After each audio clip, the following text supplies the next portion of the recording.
Assalamualaikum warahmatullahi wabarakatuh.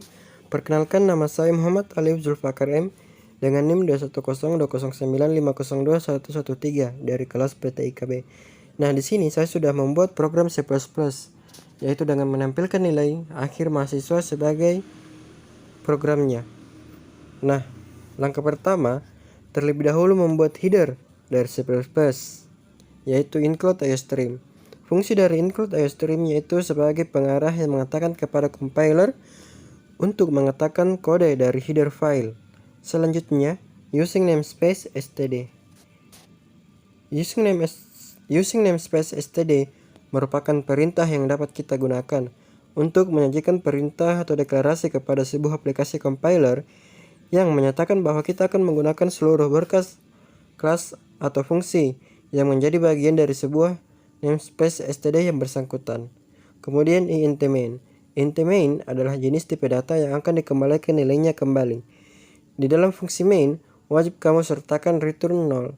Artinya, fungsi main akan mengembalikan nilai 0 setelah dieksekusi int main. Kemudian, saya membuat tipe data float dan char. Float dengan variabel nilai, char dengan variabel skala huruf. Kemudian, pada proses input, saya memasukkan program mata kuliah dengan variabel matematika. Setelah itu, memasukkan fungsi cin untuk proses input atau menerima data masukan dari user. Nah, untuk cara penulisannya dengan menggunakan kurung siku 2 atau lebih dari. Ini adalah kebalikan dari cout. Kemudian, fungsi cin-nya saya masukkan variabel skala huruf. Kemudian, saya akan memasukkan fungsi if dan else if.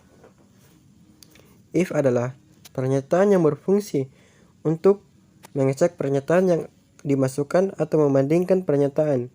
Dan jika nilai yang ada di dalam pernyataan tersebut sesuai atau sama dengan syarat, maka program yang ada di dalam fungsi if akan dijalankan.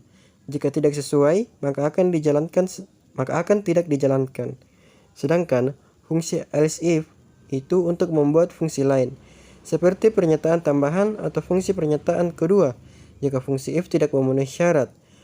Else if biasanya digunakan untuk membuat program yang membutuhkan persyaratan tertentu dan berbeda-beda. Nah, silakan perhatikan programnya.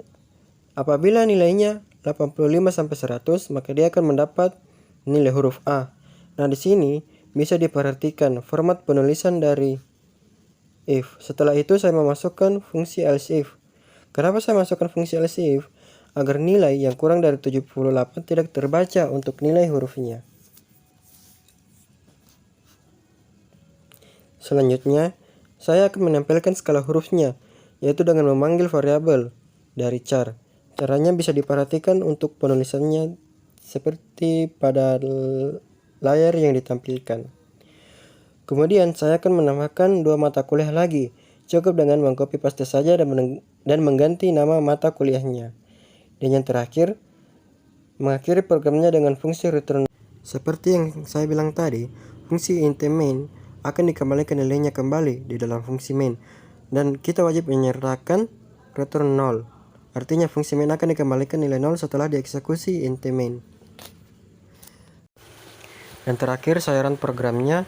Nah, kita lihat di sini nilai matematikanya 90 dengan skala huruf A sesuai tadi yang diprogramkan, dan pemrogramannya 85 skala huruf A, dan yang terakhir ada elektronika digital dengan skala huruf B.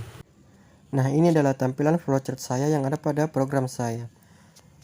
Sekian dari saya, kurang dan lebihnya mohon dimaafkan, dan saya akhiri dengan ucapan terima kasih. Assalamualaikum warahmatullahi wabarakatuh.